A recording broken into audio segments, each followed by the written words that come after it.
त्रेतायुगात पराक्रमी राजा कीर्तवीर्य आणि त्याची राणी पद्मिनी यांना अनेक वर्षांनंतरही संतान सुख लाभले नव्हते.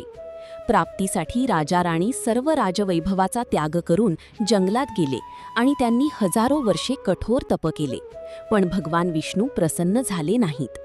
राजाची खंगलेली अवस्था पाहून दुःखी झालेली राणी पद्मिनी माता अनुसूया यांच्याकडे गेली.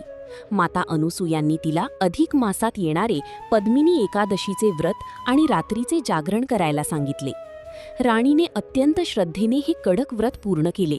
तिच्या भक्तीवर प्रसन्न होऊन भगवान विष्णू प्रगट झाले आणि त्यांनी राजा राणीला पराक्रमी पुत्राचा वर दिला.